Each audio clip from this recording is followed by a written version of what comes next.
Hello everyone, एक बार फिर से आप सभी का स्वागत है आपके अपने ऑनलाइन प्लेटफॉर्म मास एकेडमी पर। आई होप डियर स्टूडेंट आप सभी लोग स्वस्थ होंगे, मस्त होंगे और अपनी पढ़ाई लिखाई सुचारू रूप से कर रहे होंगे। डियर स्टूडेंट, मैं राहुल यादव आप सभी को एक प्राचीन इतिहास के महत्वपूर्ण आयामों पर हम लोग चर्चा कर रहे थे और प्राचीन इतिहास के अंतर्गत हम लोग सैंधव सभ्यता या हड़प्पा सभ्यता या कांस्युगीन सभ्यता या सरस्वती की सभ्यता पर हम लोग चर्चा कर रहे थे और हम लोग किस तरीके से पढ़ेंगे पहले लेक्चर में ये देखा गया था। फिर हम लोगों ने सैंधव सभ्यता के नाम का इतिहास देखा गया। फिर हम लोगों ने सैंधव सभ्यता की उत्पत्ति को देखा गया। सैंधव सभ्यता की उत्पत्ति को लेकर हमने बताया कि आज भी इतिहासकारों में मतभेद है। दो इतिहासकारों के गुट आते हैं, स्वदेशी इतिहासकार और विदेशी इतिहासकार। विदेशी इतिहासकारों का कहना है कि सैंधव सभ्यता की जो उत्पत्ति हुई है वह मेसोपोटामिया की सभ्यता से हुआ है। कौन कौन से थे, कौन कौन से इतिहासकार थे उनको देखा गया। जैसे अगर बात किया जाए तो मार्टिमर व्यूलर महोदय हो गए, गार्डन चाइल्ड महोदय हो गए, मार्शल जो है प्रोफेसर मैके हो गए और एक भारतीय इतिहासकार भी थे एच.डी. शांकलिया महोदय। ठीक है। फिर स्वदेशी इतिहासकार के अंतर्गत अमलानंद घोष महोदय हो गए, फेयर सर्विस डी.पी. अग्रवाल, यसार राव, इन सभी का कहना था कि भारत से हुआ है। उसमें फेयर सर्विस महोदय का कहना था कि बलूचिस्तान में कुल्ली और नाल संस्कृति से हुआ था। आधार क्या था अगर बात किया जाए तो चबूतरा था। वहीं पर अमलानंद घोष महोदय कहते हैं कि सैंधव सभ्यता की उत्पत्ति सोथी संस्कृति से हुआ है जो कि बीकानेर में स्थित थी। इनका आधार क्या था तो पीपल का वृक्ष और मृदभांड थे जो है। फिर हम लोगों ने सैंधव सभ्यता का कालक्रम देखा, उसमें भी आज तक इतिहासकारों में मतभेद है मेरे प्यारे साथियों। वहां पर देखा गया जो है मार्टिमर व्यूलर जो है अलग बताते हैं 2500 से 1500 बीसी, वहीं डी.पी. अग्रवाल 2350 से 1750 बीसी बताते हैं। हम लोगों ने अलग अलग इतिहासकारों के अंतर्गत देखा। फिर सैंधव सभ्यता का हम लोगों ने क्षेत्र विस्तार देखा कि कितने देशों में इसका क्षेत्र जो है देखने को मिलता है, स्थल देखने को मिलता है। तो 3 देशों में बताया, अफगानिस्तान, पाकिस्तान और भारत। अफगानिस्तान के अंतर्गत मेरे साथियों सुर्तगोई और मुंडीगाग को देखा गया, जबकि पाकिस्तान के अंतर्गत हमने 3 प्रांत बताया, बलूचिस्तान प्रांत, सिंध प्रांत और पंजाब प्रांत। इसके अंतर्गत आने वाले स्थल को देखा गया। फिर हम लोगों ने सैंधव सभ्यता की सबसे उत्तरी सीमा को देखा गया, दक्षिणी सीमा को देखा गया, पश्चिमी को देखा गया, पूर्वी को देखा गया और किस नदी के तट पर है साथ साथ ये भी देखा गया। पूर्वी और पश्चिमी की लंबाई की अगर बात कर लिया जाए तो 1600 किलोमीटर, जबकि उत्तर से दक्षिण हमने कितना बताया 1400 किलोमीटर। फिर हम लोगों ने सैंधव सभ्यता के प्रमुख स्थल देखा, उसकी खोज को देखा गया, किस नदी के तट पर है, वर्तमान स्थिति को देखा गया और वहां से मिले प्रमुख साक्ष्य का अध्ययन किया गया। और आज का जो हम लोगों का टॉपिक होने वाला है, आज जो हम लोग शुरुआत करने वाले हैं, जिस पर चर्चा करने वाले हैं, तो पहला हम लोग पढ़ने वाले हैं सैंधव सभ्यता की लिपि। अब बात आती है कि सैंधव सभ्यता की लिपि तो प्राप्त हुई है, लेकिन सैंधव सभ्यता की लिपि का अभी तक अध्ययन नहीं किया गया है। और सैंधव सभ्यता की जो लिपि थी वो चित्राक्षर थी और सबसे ज्यादा किसका चित्र बना हुआ था मेरे प्यारे साथियों, तो मछली का चित्र बना हुआ था। कुछ इतिहासकार कहते हैं कि सैंधव सभ्यता की जो लिपि थी वह ब्राह्मी है। ब्राह्मी की अगर जब बात करेगा तो बाएं से दाएं की बात होगा। और कुछ इतिहासकार कहते हैं कि सैंधव सभ्यता की जो लिपि थी वो खरोष्टी लिपि है और जब खरोष्टी लिपि की बात होगी मेरे प्यारे साथियों तो जो है दाएं से बाएं की बात होगा। तो मेरे प्यारे साथियों अगर हम बात करें तो अभी तक ये ज्ञात नहीं है कि ब्राह्मी है कि खरोष्टी है। इनके जो लिखने की शैली थी, इस शैली को ब्रुस्टोफोडन शैली के नाम से जाना जाता है या हलावर्त शैली के नाम से जाना जाता है या गौमूत्रिका शैली के नाम से जाना जाता है। अगर हम बात करें अशोक के जो एरागुडी या जो है कुर्नूल से जिला आंध्र प्रदेश से प्राप्त अभिलेख था, इस शैली में लिखा गया था। तो एक प्रश्न बहुत अच्छा बनेगा कि अशोक का कौन सा अभिलेख था जो है सैंधव सभ्यता के लिपि के समान था। तो कुरनूल से जो प्राप्त अभिलेख था वह कैसा था मेरे साथियों, जो है सैंधव सभ्यता के लिपि के समान था। इनके लिखने की शैली को गौमुत्रिका शैली, हलावर्त शैली, ब्रुष्टोफोडन शैली के नाम से जाना जाता है। कुछ इतिहासकार कहते हैं कि इनकी जो लिपि थी वह ब्राह्मी है और कुछ कहते हैं खरोष्टी है। और सबसे पहले अगर हम बात करें सन 1925 में सैंधव सभ्यता की लिपि को पढ़ने का प्रयास किसने किया था, तो वैडिल महोदय ने किया था। किसने किया था, अभी एक एक पॉइंट को लिखा जाएगा, एक बार कहानी को समझ लिया जाए फिर लिखा जाएगा। तो 1925 में सबसे पहले सैंधव सभ्यता की लिपि को पढ़ने का प्रयास किसने किया, वैडिल महोदय ने किया। लेकिन वैज्ञानिक पद्धति पर जो है सबसे पहले किसने पढ़ने का जो है प्रयास किया, तो आई महादेवन महोदय ने किया था। किसने किया था मेरे प्यारे साथियों, आई महादेवन महोदय ने किया था। आई होप आप लोगों को समझ में आया होगा कि सैंधव सभ्यता की लिपि चित्रात्मक थी। कुछ इतिहासकारों का कहना है कि खरोष्टी और ब्राह्मी है और इनके इस लिखने के शैली को हलावर्त या ब्रुष्टोफोडन या गौमुत्रिका शैली कहा जाता है। अशोक का कुरनूल जिला से आंध्र प्रदेश से जो अभिलेख प्राप्त हुआ था वह जो है सैंधव सभ्यता के लिपि के समान था। तो आइए एक एक पॉइंट को नोट कर लिया जाता है। सैंधव सभ्यता की लिपि, तो पहला पॉइंट लिखेंगे मेरे प्यारे साथियों,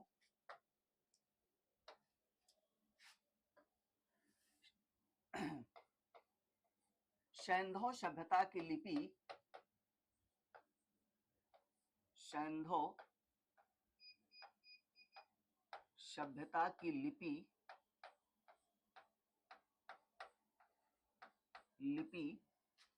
चित्रात्मक लिपि थी। चित्रात्मक लिपि थी। सबसे अधिक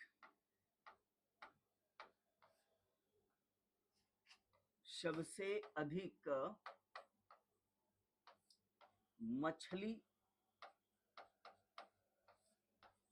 का चित्र मछली के चित्र का प्रयोग करते थे।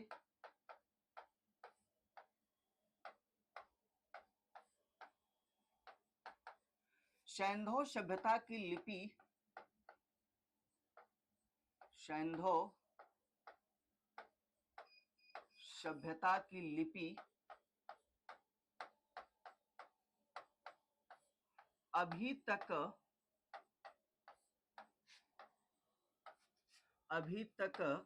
अपठित है। सबसे पहले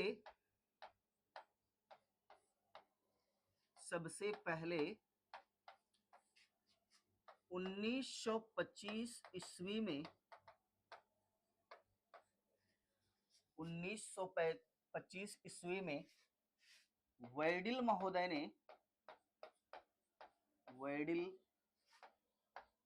महोदय सैंधव सभ्यता की लिपि को पढ़ने का प्रयास किया, लेकिन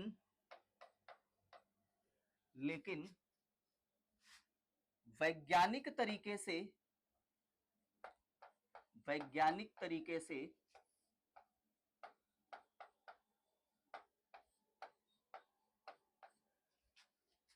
पढ़ने का प्रयास आई महादेवन महोदय ने किया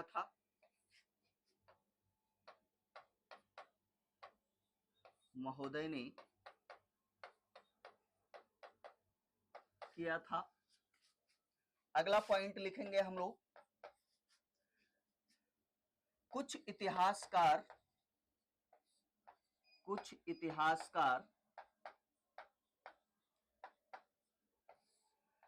के अनुसार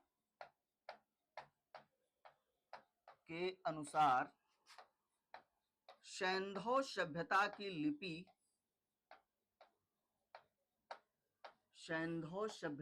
लिपि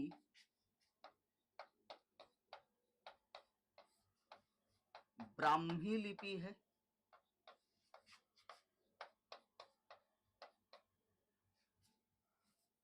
कुछ इतिहास के अनुसार सैंधव सभ्यता की लिपि ब्राह्मी लिपि है और कुछ इतिहासकारों के अनुसार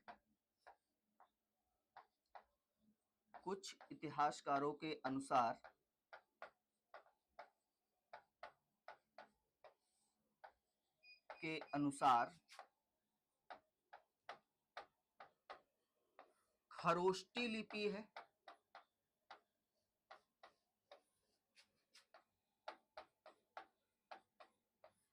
इसका स्क्रीनशॉट लेंगे, फिर आगे बढ़ते हैं। आई होप आप लोग नोट कर लिए होंगे। तो कुछ इतिहासकार कहते हैं कि ब्राह्मी है और कुछ क्या कहते हैं, खरोष्टी है। और आगे लिखेंगे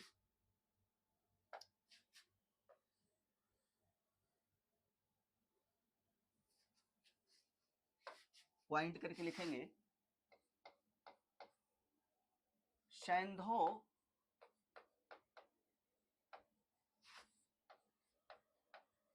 सभ्यता के लिपि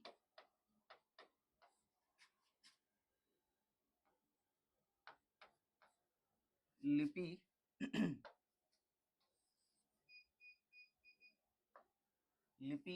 का लिखने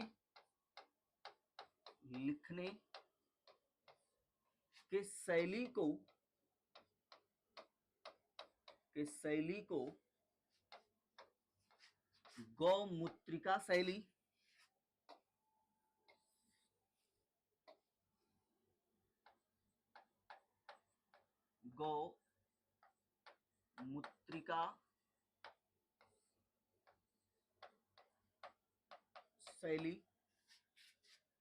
या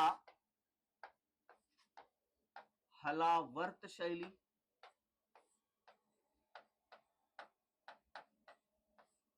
तथा ब्रुस्टो फेडन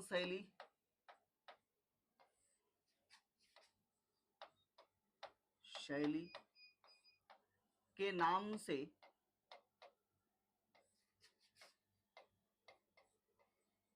जाना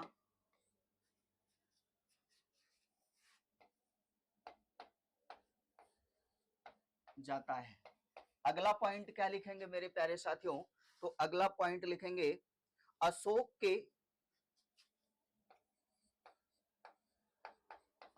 के कुर्नूल जिला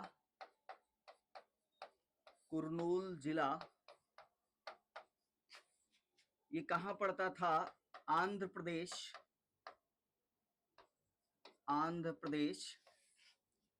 से मिला अभिलेख या प्राप्त अभिलेख लिखेंगे, से प्राप्त अभिलेख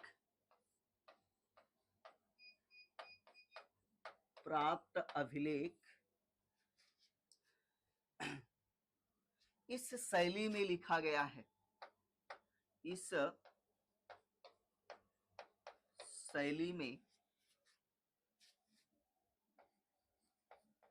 लिखा गया है। आई होप आप लोगों को समझ में आया होगा मेरे प्यारे साथियों कि सैंधव सभ्यता की लिपि अभी तक अपठित है।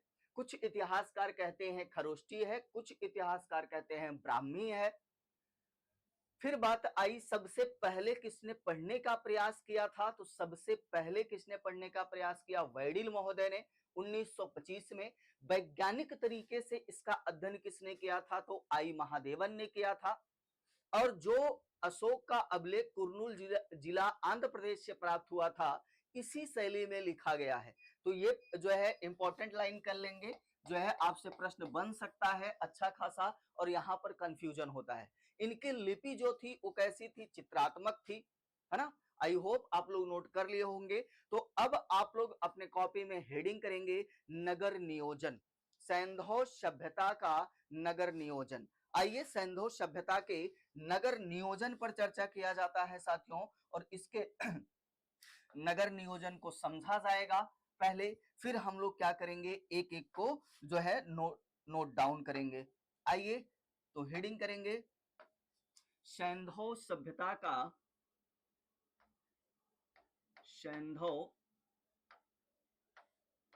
सभ्यता का नगर नियोजन, नगर नियोजन। क्या पढ़ा जाएगा मेरे साथियों, सैंधव सभ्यता का नगर नियोजन। आइए नगर नियोजन को समझा जाता है और एक एक पॉइंट को जो है फिर नोट किया जाएगा।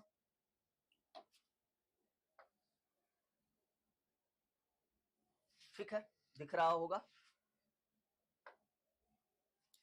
चलिए, सैंधव सभ्यता के नगर की अगर बात करें, इनके नगर नियोजन की विशेषता की बात करें, तो सैंधव सभ्यता का नगर 2 वर्गों में विभाजित था। पहला पॉइंट हम लोग ये देखेंगे कि 2 वर्गों में विभाजित था। वह 2 वर्ग क्या था, तो पूर्वी टीला या पश्चिमी टीला था, और एकमात्र नगर, अब यहां पे देखिए अपवाद हम आपको बताते चलेंगे। सभी नगर 2 वर्गों में विभाजित थे, पूर्वी और पश्चिमी, लेकिन एकमात्र नगर था धौलावीरा जो 3 वर्गों में विभाजित था। ठीक है, और मैंने बताया था धौला का मतलब क्या होता है, जो है सफेद, और वीरा का मतलब होता है कुआं, जिसका शाब्दिक अर्थ होता है सफेद कुआं। फिर अगर बात करें, जो पश्चिमी हिस्सा हुआ करता था वह किले बंद हुआ करता था, यानी बाउंड्री हुआ करती थी। भैया ये बताइए, जिसके पास पैसा रहता है जो है, वही तो अपने घर के चारों पास बाउंड्री वगैरह जो है दुर्ग वगैरह बनवाता है। एक मध्यम वर्ग का व्यक्ति, सबके घर में थोड़ी जो है कि बाउंड्री होती है। तो अगर किले बंद हो रहा है तो हम ये कह सकते हैं कि इस भाग में प्रशासकीय वर्ग रहते थे या उच्च वर्ग के लोग रहते थे। पश्चिमी टीला, है ना, तो हमने क्या बताया, पश्चिम के हिस्से जो होते थे वह किले बंद होते थे, और इस भाग में प्रशासकीय वर्ग के लोग निवास करते थे। भैया प्रशासन है, प्रशासक के लोग हैं जो सैंधव सभ्यता का संचालन कर रहे हैं, तो उनके पास धन तो होगा ही। जब धन होगा तो अपने घर के चारों आसपास जो है बाउंड्री करेंगे, दुर्गीकरण करेंगे। और अगर बात करें, पूर्वी भाग से ऊंचाई पर स्थित था, यानी आप लोग जो है मोहनजोदाड़ो ऋतिक रोशन का मूवी देखे होंगे, तो उसमें दिखाया गया है, नहीं देखे हैं तो एक बार देख लीजिएगा। जैसे पश्चिमी टीला जो होता था वह ऊंचाई पर होता था, जबकि पूर्वी जो होता था वह जो है पश्चिमी से नीचे होता था। और अगर हम बात करें, यह जो है पूर्वी भाग में कैसे लोग रहते थे, तो सामान्य वर्ग के लोग रहते थे। पश्चिमी में प्रशासकीय, और पूर्वी में कैसे रहते थे, सामान्य वर्ग के लोग रहते थे। चन्नू दड़ो एकमात्र नगर था जिसका कोई भी हिस्सा दुर्गीकृत नहीं था। अगर बात किया जाए, पश्चिमी हिस्सा दुर्गीकृत होता था, लेकिन एकमात्र नगर है चन्नूदड़ो, इसका कोई भी हिस्सा पश्चिमी या पूर्वी दुर्गीकृत नहीं था। 2 अपवाद बताया। पहला तो सभी नगर 2 वर्गों में विभाजित थे, लेकिन एकमात्र नगर धौलावीरा 3 वर्गों में विभाजित था। दूसरा हमने बताया, ये लोग पश्चिमी हिस्सा के लोग जो है बाउंड्री बनवा के अपने घरों के चारों तरफ रखते थे, दुर्ग बना के रखते थे। एकमात्र नगर था चन्नूदड़ो जो कि दुर्गीकृत कोई भी हिस्सा नहीं था। अब आप ये बताइए, भैया ब्यूटी पार्लर का, सैलून का साक्ष्य कहां से मिला था? चन्नूदड़ों से मिला था। आज के समय में अगर हम बात करें, कितना महंगा से महंगा ब्यूटी पार्लर हो, है ना, मेंस पार्लर हो, लेडीज पार्लर हो, क्या ऐसा लिखा रहता है क्या कि प्रशासकीय वर्ग के लोग आएंगे, यानी जो है उच्च लोग या निम्न वर्ग? भाई वहां पे कोई भी जा सकता है। तो यहां भी ब्यूटी पार्लर था तो बाउंड्री नहीं था, जो है कोई सामान्य वर्ग के लोग भी जा सकते थे और प्रशासकीय वर्ग के लोग। दो अपवाद याद रखिएगा। नेक्स्ट अगर बात किया जाए, कालीबंगा सुव्यवस्थित जल निकासी प्रणाली न होने पर और कच्ची ईंटों का मकान बने होने के कारण दीनहीन बस्ती प्रतीत होती थी। यानी जो सैंधव सभ्यता का जल निकासी प्रणाली था वह अत्यंत विकसित था, लेकिन एकमात्र नगर था, कौन सा नगर भैया? तो जो है कालीबंगा, जहां पर जो है जल निकासी प्रणाली विकसित नहीं थी, बहुत अल्प विकसित थी। और जब पानी या जल सही तरीके से नगर से बाहर नहीं निकल पाएगा, जल का जमाव होगा, तो बस्ती कैसी दिखेगी भैया? दीनहीन दिखेगी। और सभी जगह पक्की ईंटों का प्रयोग होता था, लेकिन यहां पर कच्ची ईंट का प्रयोग करते थे घर बनाने के लिए। ये लोग कच्ची ईंट का प्रयोग कर रहे हैं। जल निकासी प्रणाली नहीं है। जल निकासी प्रणाली नहीं होगी भैया तो जल निकलेगा नहीं, तो जल का जो है जमाव होगा, तो दीनहीन बस्ती दिखेगी कि नहीं दिखेगी? आई होप आप लोगों को समझ में आया होगा। कितने फैक्ट बताया, फिर से मैं बता रहा हूं। सभी नगर दो वर्गों में विभाजित थे। एकमात्र नगर धौलावीरा जो कि 3 वर्गों में विभाजित था। पश्चिमी नगर यानी पश्चिमी क्षेत्र दुर्गीकृत रहता था। यहाँ के लोग प्रशासकीय वर्ग के लोग थे, जबकि पूर्वी में सामान्य लोग निवास करते थे। एकमात्र नगर चन्नूदड़ो जो कि दुर्गीकृत नहीं था। सैंधव सभ्यता का जल निकासी प्रणाली अत्यंत विकसित था, लेकिन कालीबंगा एकमात्र जो है नगर था जो क्या था मेरे प्यारे साथियों, यहां पर जल निकासी प्रणाली विकसित नहीं थी। घर बनाने के लिए कैसे ईंट का प्रयोग करते थे? कच्ची ईंट का प्रयोग करते थे। मजा आया? समझ में आया? चलिए लिख लिया जाता है, आइए नोट डाउन कर लिया जाता है। कलर चेंज कर लें, चलिए पॉइंट करके पहला लिखेंगे सैंधव सभ्यता, सैंधव सभ्यता के सभी नगर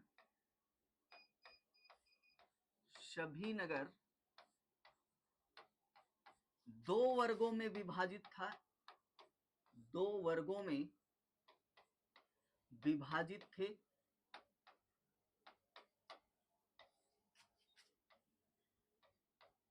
लेकिन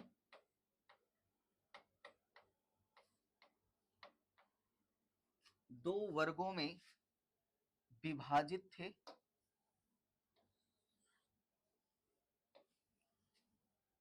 पश्चिमी, एक मिनट, पश्चिम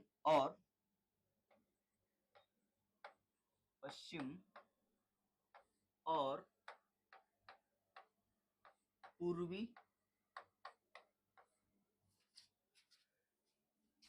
एकमात्र नगर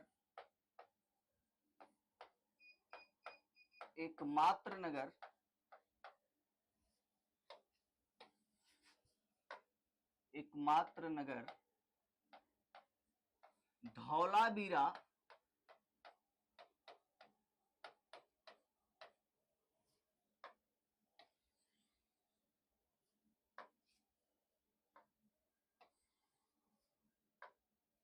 एकमात्र नगर धौलावीरा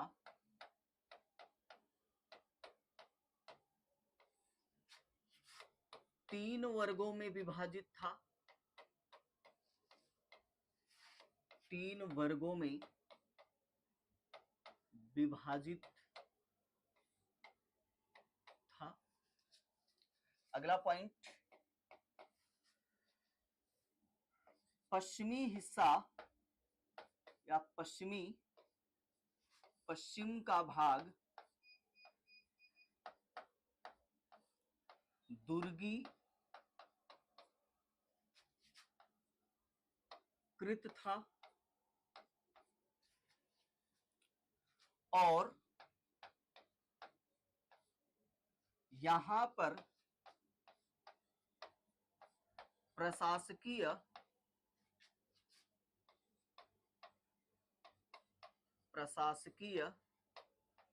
वर्ग के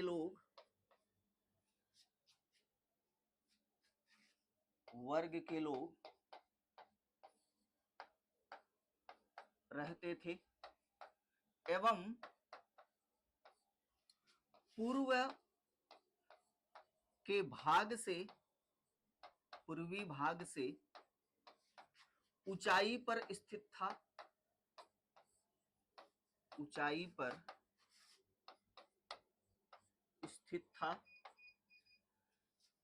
पूर्वी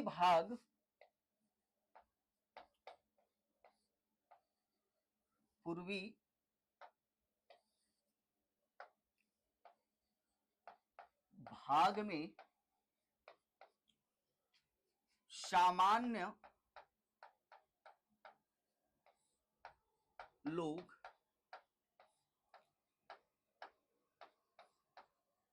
रहते थे। इसको नोट करेंगे, नोट डाउन कर लेंगे, फिर आगे बढ़ा जाता है। चलिए, अगला पॉइंट हमारा क्या होगा, अपवाद पर हम लोग चर्चा करने वाले हैं। तो बताइए जल्दी कमेंट बॉक्स में लिखिए। तो अगला हम लोग लिखेंगे, एकमात्र नगर चन्नूदड़ो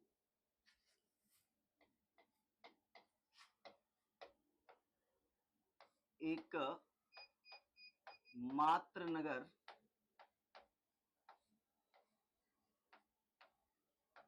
चन्नूदड़ो का कोई भी हिस्सा या कोई भी भाग दुर्गीकृत नहीं था। दो अपवाद, पहला धौलावीरा, दूसरा चन्नूदड़ो। अगला पॉइंट, कालीबंगा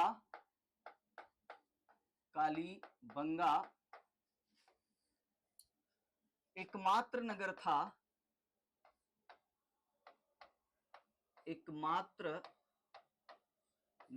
था जहां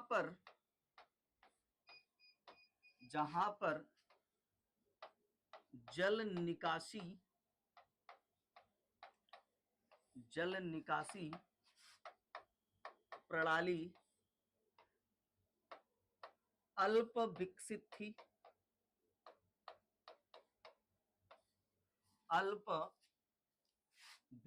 थी और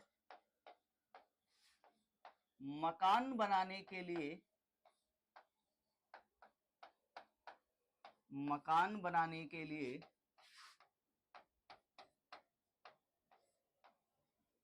कच्ची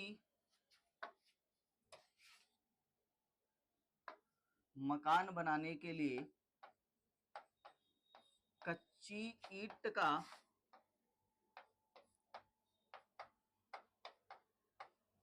प्रयोग करते थे। यही कारण है कि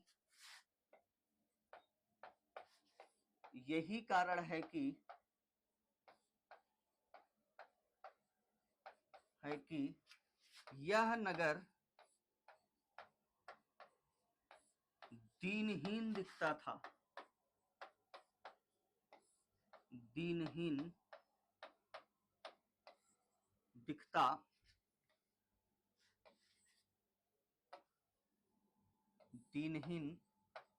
था। हम लोगों ने सैंधव सभ्यता का नगर नियोजन देखा गया। सभी नगर 2 वर्गों में विभाजित थे, लेकिन एकमात्र नगर 3 वर्गों में विभाजित था, धौलावीरा। फिर हमने बताया जो पश्चिम का भाग था वह दुर्गीकृत होता था, ऊंचाई पर होता था, पूर्वी के अपेक्षाकृत यहाँ पर प्रशासकीय वर्ग के लोग रहते थे, जबकि पूर्वी टीले में या पूर्वी भाग में सामान्य लोग निवास करते थे। एकमात्र नगर चन्नूदड़ो जो कि इसका कोई भी भाग या कोई भी हिस्सा दुर्गीकृत नहीं था, और कालीबंगा एकमात्र नगर था जो मेरे प्यारे साथियों क्या था कि कालीबंगा में जो है जल निकासी प्रणाली जो थी वह अल्प विकसित थी। तो अब हम लोगों ने सैंधव सभ्यता की लिपि पर चर्चा किया गया, फिर सैंधव सभ्यता का नगर नियोजन देखा गया। तो अगली हेडिंग हम लोगों की क्या पढ़ने वाले हैं, तो भवन निर्माण योजना, यानी इनके जो मकान बने होते थे वो किस तरीके से बने होते थे। आइए इसको भी समझते हैं।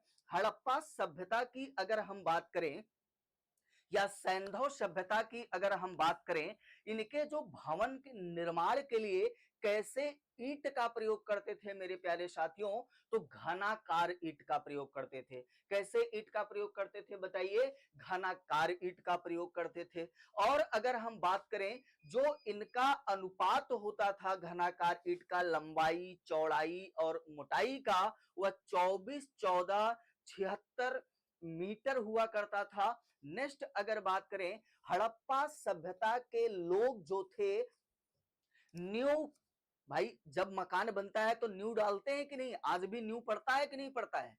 तो हड़प्पा सभ्यता के जो लोग थे या न्यू के लिए किस ईंट का प्रयोग करते थे, तो अलंकरण विहीन का प्रयोग करते थे। जैसे आज के समय में जब आप मकान आपका जो है सिलेक्शन हो जाएगा, बढ़िया मकान बनवाएंगे, तो आप न्यू के लिए एक अलग ईंट का प्रयोग करते हैं।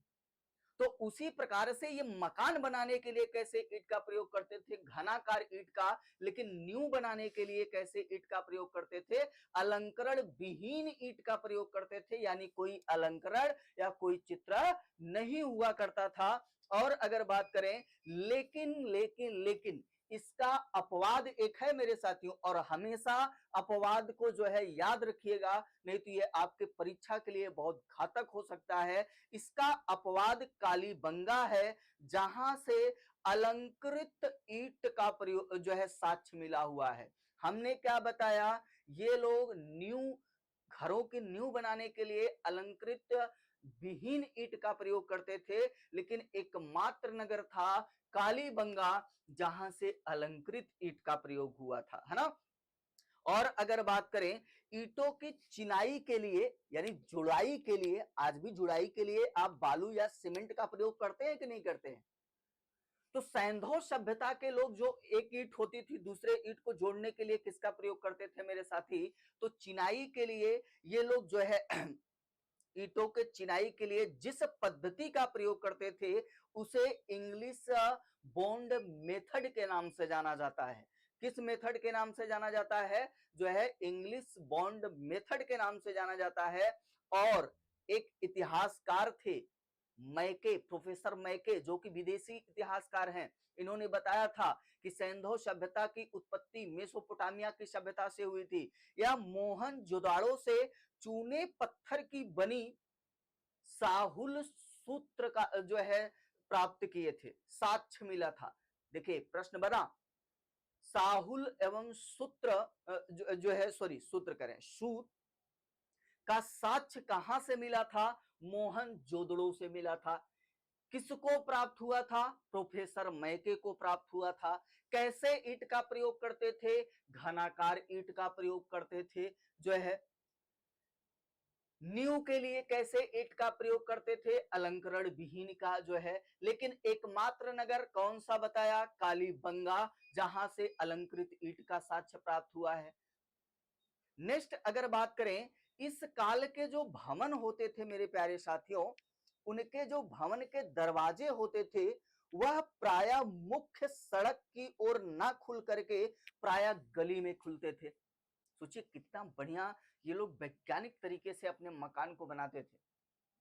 यानी जो दरवाजा होता था वह मुख्य सड़क पर ना खुल करके गलियों में खुलता था।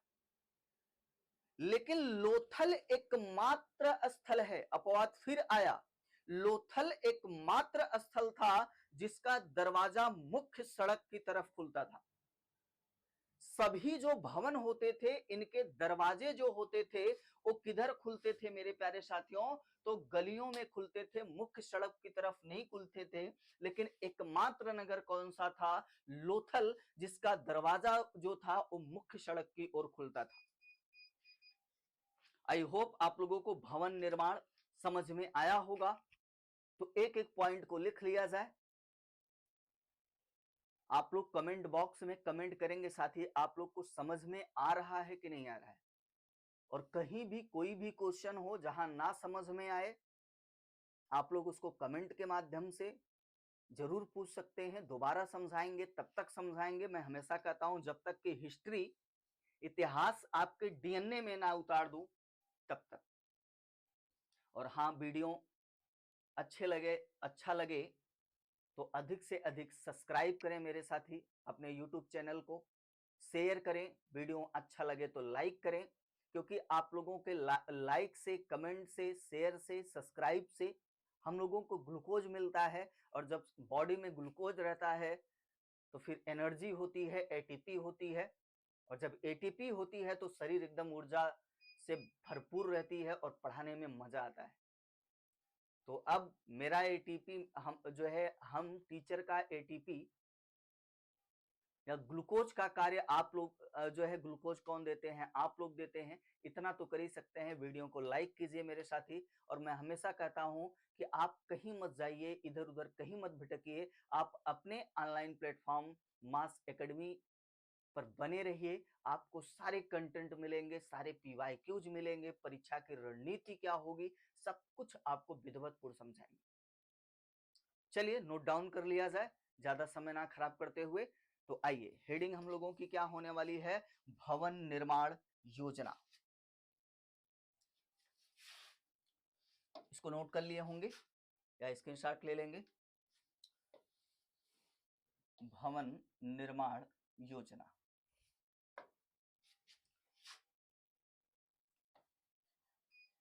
भवन निर्माण योजना। भाई, ये किस तरीके से अपने घर को बनाया करते थे, है ना? थोड़ा सा इसको भी देखा जाए। चलिए,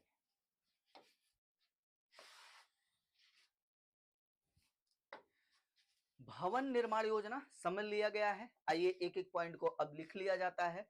हड़प्पा सभ्यता के भवन निर्माण के लिए पहला पॉइंट लिखेंगे मेरे प्यारे साथियों।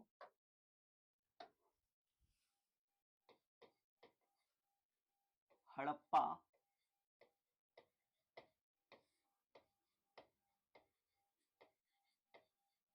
सभ्यता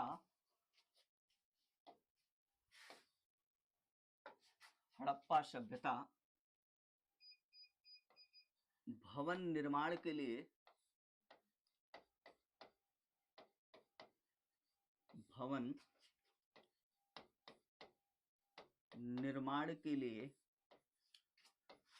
घनाकार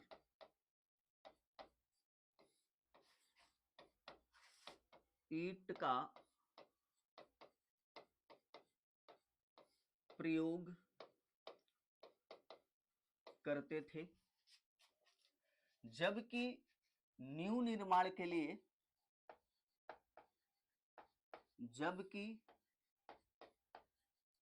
न्यू निर्माण के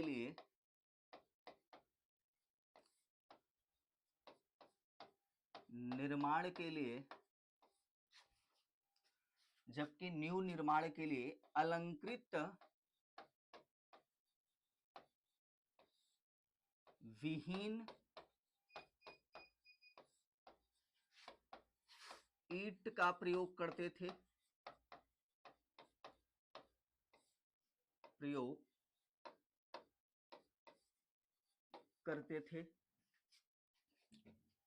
एकमात्र नगर एकमात्र नगर कालीबंगा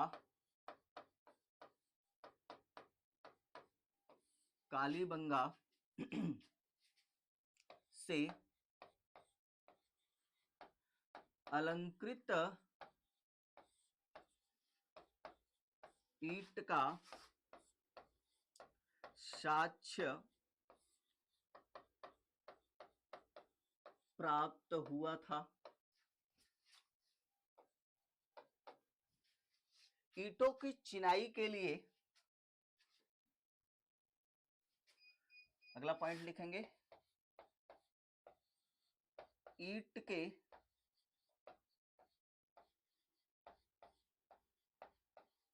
चिनाई के लिए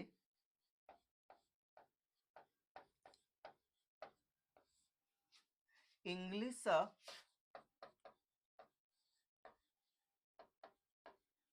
बॉन्ड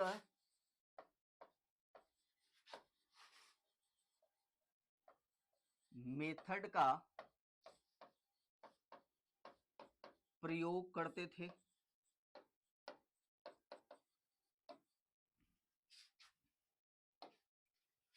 इंग्लिश बॉन्ड मेथड का प्रयोग करते थे। अगला पॉइंट, मोहनजोदाड़ो से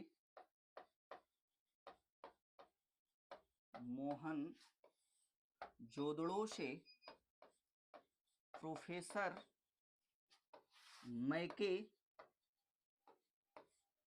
को क्या प्राप्त हुआ था? प्रोफेसर मैके को बताइए जल्दी, कमेंट बॉक्स में लिखिए। साहुल और सूत का साक्ष्य प्राप्त हुआ था। आज के समय में भी जो दीवारों का जोड़ते हैं, जो मिस्त्री होते हैं, वह साहुल और सूत्र का प्रयोग करते हैं, सूत का प्रयोग करते हैं। तो सोचिए उस समय के लोग भी साहुल और सूत का प्रयोग करते थे। तो साहुल और सूत का साक्ष्य, साहुल और सूत का साक्ष्य प्राप्त हुआ था। आई होप आप लोगों को समझ में आया होगा मेरे प्यारे साथियों। जो है ये रहा इनका भवन निर्माण। अगला पॉइंट हम लोग क्या लिखेंगे, सैंधव सभ्यता के, सैंधव या हड़प्पा सभ्यता, सैंधव सभ्यता के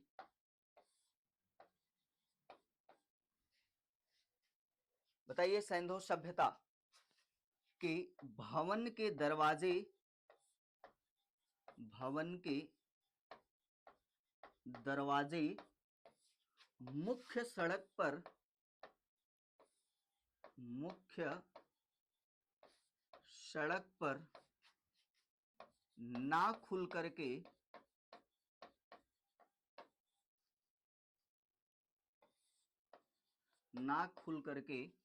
गलियों की तरफ खुलते थे, गलियों की तरफ खुलते थे। एकमात्र नगर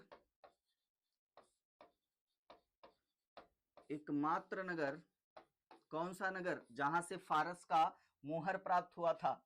लोथल से, लोथल था, जिसका दरवाजा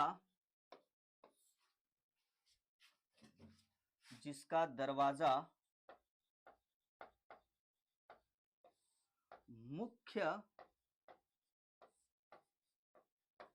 सड़क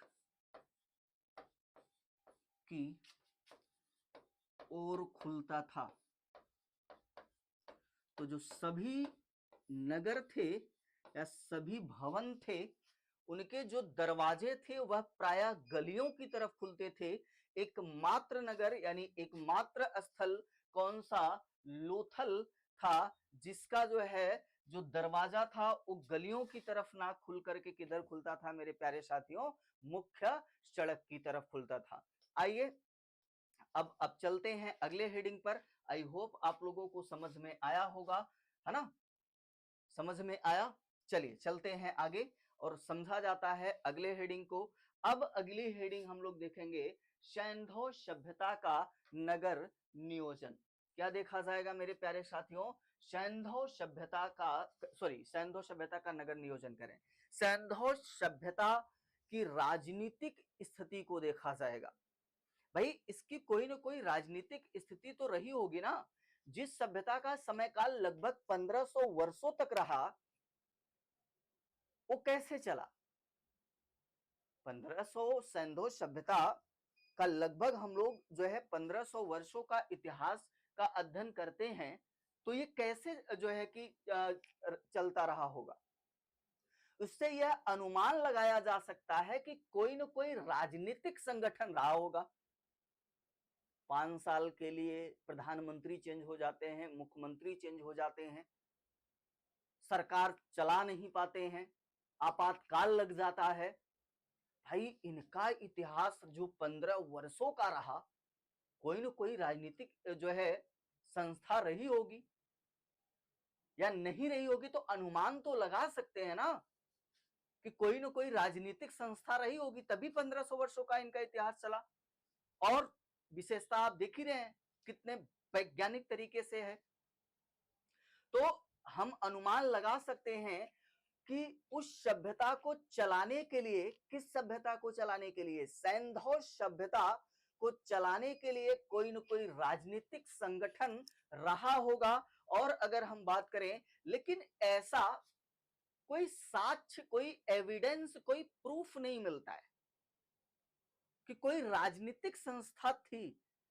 यह एक अनुमानित है कि भैया 1500 वर्षों तक इनका इतिहास चला, तो कैसे चला। हालांकि इतिहासकार कुछ संगठन के बारे में अनुमान लगाते हैं। जो इतिहासकार हैं वह कुछ संगठन के बारे में जो है अनुमान लगाते हैं, अपना अनुमान देते हैं। जैसे कि उधर आप देखे थे पिछले लेक्चर में कि सैंधव सभ्यता की उत्पत्ति को लेकर, समय काल को लेकर अनुमान दिए अपना अपना अपना, वैसे यहां भी देंगे। Professor RS. शर्मा के अनुसार,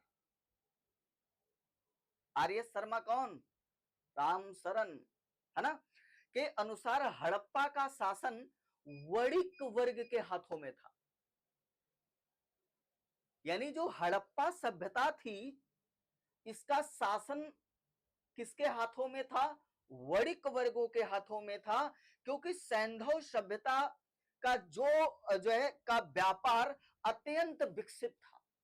सैंधव सभ्यता में कृषि भी थी, ऐसा नहीं है कृषि नहीं है, आगे हम लोग पढ़ेंगे, लेकिन व्यापार की अगर बात किया जाए तो अत्यंत विकसित था। फारस से मुहर जो है फारस से था, बेबीलोन से था।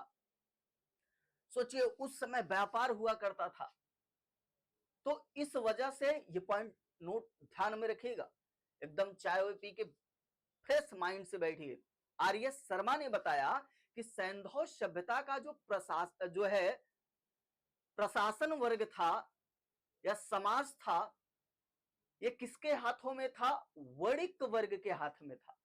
क्यों कहा, क्योंकि सैंधव सभ्यता में व्यापार अत्यंत विकसित था। अब अगर बात करें, प्रोफेसर रंगराव ने सैंधव सभ्यता को विश्व का प्रथम महान साम्राज्य बताया है। एक एक पॉइंट को लिखेंगे, पहले समझ लिया जाए। फेयर सर्विस महोदय ये क्या कहते हैं, जो कि सैंधव सभ्यता की उत्पत्ति बलूचिस्तान के कुल्ली और नाल संस्कृति से, मैंने पढ़ा रखा है, कोरिलेट करके जहां पर नाम आ जाए तुरंत याद आना चाहिए कि ये पिछले लेक्चर में इनके बारे में और क्या पढ़े हैं। कोई बड़ी बात नहीं है, याद हो जाएगा। बस कंटिन्यूटी बने रहिए, रिवीजन करते रहिए, पढ़ते रहिए। करना ही क्या है, हम लोगों को पढ़ना ही तो है, पढ़िए दबा के। तो फेयर सर्विस महोदय का मानना है कि यह सभ्यता ग्राम प्रशासन के द्वारा नियंत्रित किया जाता था। सैंधव सभ्यता को कैसे नियंत्रित किया जाता था? तो ग्राम प्रशासन के द्वारा। आज के समय में ग्राम प्रशासन होता है कि नहीं भैया?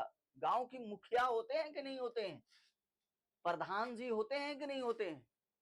और यूपी का अगर प्रधान जी बन गए तो फिर बात ही अलग है कि नहीं? तो आप लोग प्रधानी जो है नौकरी उकरी ले लीजिए, फिर आप लोग भी जो है प्रधानी लड़िएगा। ये कौन कहते हैं? फेयर सर्विस महोदय। नेक्स्ट अगर बात करें हंटर महोदय, कहते हैं कि सैंधव सभ्यता का जो शासन था ये जनतांत्रिक था, जनता के द्वारा था, जनतांत्रिक था। 3 लोगों का नाम लिया। किसका? आर.एस. शर्मा, इन्होंने बताया वणिक वर्ग। फिर फेयर सर्विस, इन्होंने बताया ग्राम का मुखिया के द्वारा, ग्राम प्रशासन के द्वारा। फिर किसकी बात हो रही है? हंटर महोदय का। ये क्या कह रहे हैं कि सैंधव सभ्यता जो है, जो शासन था यह जनतांत्रिक पद्धति था। नेक्स्ट अगर बात कर लिया जाए, एएल महोदय का मानना है कि यहां पुरोहित का शासन था। चौथा इतिहासकार एएल महोदय, पुरोहित वर्गों के हाथों में था, है ना? ऐसा क्यों माना जाता है कि ये क्यों ऐसा मान रहे हैं कि सैंधव सभ्यता का जो शासन था वो किसके वर्गों में था? पुरोहित के वर्गों में था। और पुरोहित के वर्गों में क्यों मान रहे हैं? क्योंकि साथी, मेरे प्यारे साथियों, अगर हम बात करें ये किसके समकालीन सभ्यता थी? मेसोपोटामिया, और मेसोपोटामिया में मंदिर का साक्ष्य मिला हुआ है, और मंदिर का साक्ष्य मिला है तो पुरोहित होंगे। लेकिन सैंधव सभ्यता में किसी भी मंदिर का साक्ष्य नहीं मिला है, ये भी याद आप रखेंगे। अगला प्रोफेसर मैके ने बताया कि प्रतिनिधि सरकार चलती थी। प्रतिनिधि यानी अगर बात किया जाए गठबंधन की सरकार चलती थी, है ना? नेक्स्ट अगर बात किया जाए तो पिग्गट महोदय, इन्होंने क्या कहा था? हड़प्पा और मोहनजोदड़ो को जुड़वा राजधानी कहा था।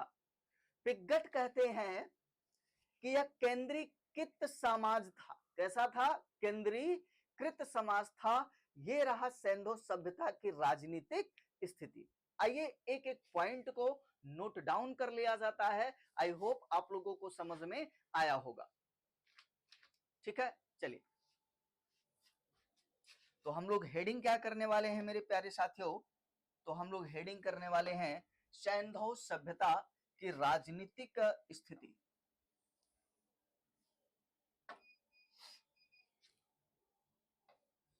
सैंधव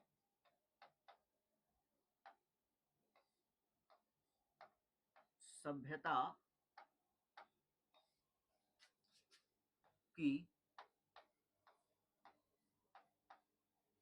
राजनीतिक स्थिति। कौन सा स्थिति देखा जाएगा? राजनीतिक स्थिति। किसका? सैंधव सभ्यता का।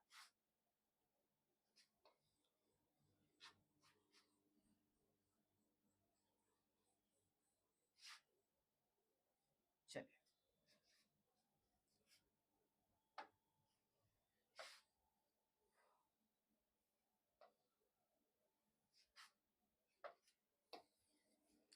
एक एक पॉइंट को लिख लिया जाए। लिखेंगे जिस सभ्यता का समय काल लगभग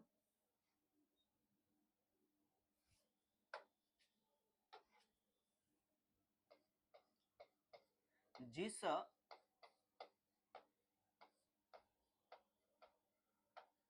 सभ्यता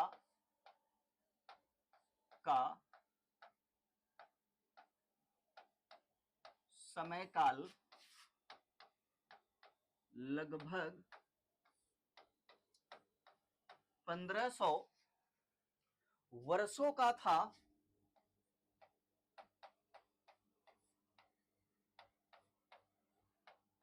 कितने वर्षों का? आप देखेंगे जितने इतिहासकार इसका समय काल बताए हैं, उच्च सीमा निम्न सीमा लगभग 1500 वर्षों का बताए हैं। वर्षों तक रहा हो, वर्षों तक रहा हो, उससे यह अनुमान लगाया, उससे यह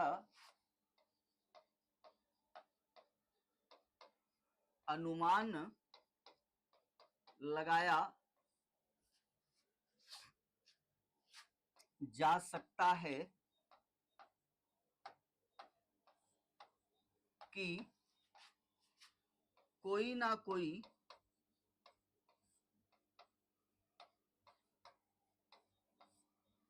सॉरी साथी, कोई ना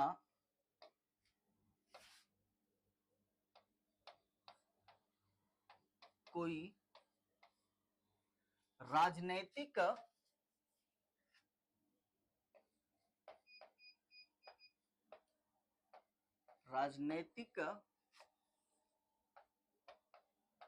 संगठन रहा होगा। अब आइए एक एक इतिहासकार क्या कहते हैं उसको देख लिया जाता है, और इंपॉर्टेंट यही है साथियों। चलिए, आर.एस. शर्मा के अनुसार, यहां से कथन, कारण, मिलान वाले जैसे प्रश्न बन सकते हैं। आर.एस. शर्मा के अनुसार हड़प्पा का शासन यानी सैंधव का शासन वणिक वर्ग के हाथों में था। वणिक वर्ग के हाथों में था, क्योंकि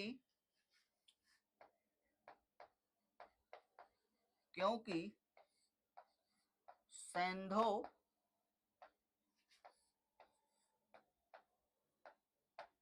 सभ्यता का व्यापार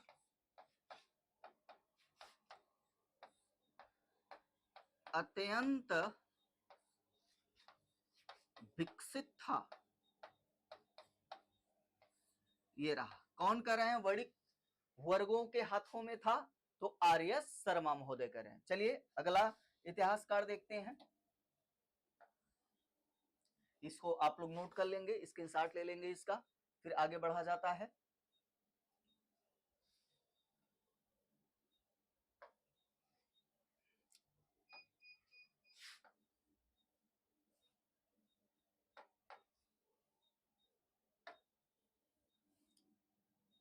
आइए, फिर अगले इतिहासकार कौन है, फेयर सर्विस महोदय। फेयर सर्विस के अनुसार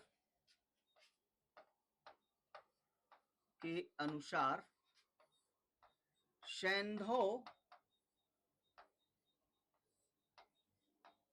सभ्यता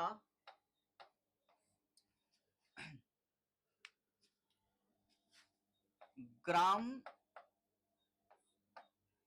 प्रशासन, सैंधव सभ्यता को कौन चलाता था, ग्राम प्रशासन द्वारा नियंत्रित किया जाता था। नियंत्रित किया जाता था। आर.एस. शर्मा के अनुसार वणिक वर्ग फेयर सर्विस के अनुसार जो है किसके हाथों में था, ग्राम प्रशासन के द्वारा। अगला इतिहासकार कौन है मेरे साथी, हंटर महोदय।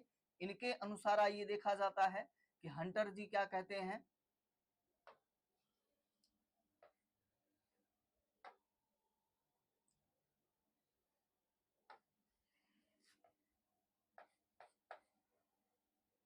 हंटर के अनुसार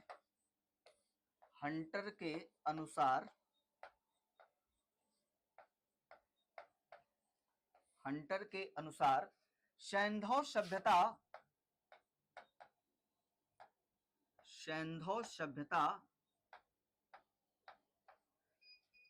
हंटर क्या कहते हैं, सैंधव सभ्यता का शासन जनतांत्रिक था। कैसा था मेरे प्यारे साथियों, तो जनतांत्रिक था। आर्य शर्मा हो गए, फेयर सर्विस हो गए, हंटर हो गए।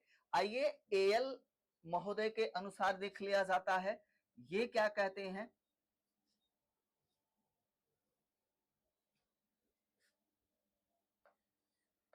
एएल के अनुसार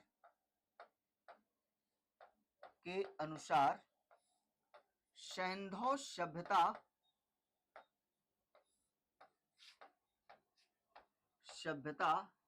कैसा समाज था, अभी बताया था केंद्रीकृत समाज था। सॉरी, जो है सैंधव सभ्यता किसके हाथों में जो है थी, अगर बात किया जाए तो जो है पुरोहित, सैंधव सभ्यता पुरोहित के द्वारा संचालित या संचालन किया जाता था।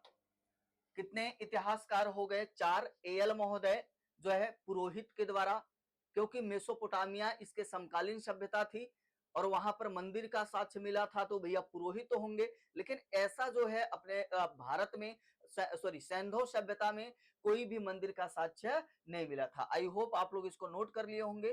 फिर आगे बढ़े मेरे प्यारे साथी, आइए आगे चलते हैं। प्रोफेसर मैके के द्वारा देखा जाता है, ये क्या कहते हैं,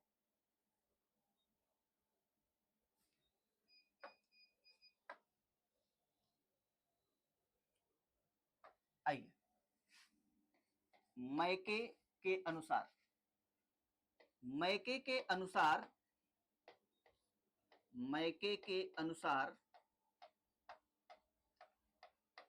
सैंधव सभ्यता,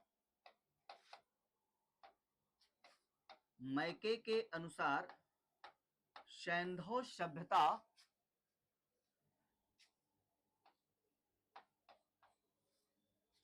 सैंधव सभ्यता को प्रतिनिधि क्या बताया था मेरे प्यारे साथियों, प्रतिनिधि या सरकार बताया, प्रतिनिधि सरकार बताया। किसने बताया, मैके महोदय ने, कि प्रतिनिधि सरकार चलती थी जो है यहाँ पर। नेक्स्ट अगर बात किया जाए पिग्गट महोदय के अनुसार देख लिया जाए, पिग्गट ये क्या कहते हैं मेरे प्यारे साथियों, तो ये कहते हैं कि सैंधव सभ्यता केंद्रीकृत सभ्यता थी। सैंधव सभ्यता केंद्रीय कृत सभ्यता थी। कैसी सभ्यता थी, केंद्रीकृत सभ्यता थी। ये रहा सैंधव सभ्यता का राजनीतिक स्थिति अलग अलग इतिहासकारों के द्वारा। आई होप आप लोग को समझ में आया होगा। अगले हेडिंग जो हम लोग पढ़ने वाले हैं वह पढ़ने वाले हैं कि सैंधव सभ्यता का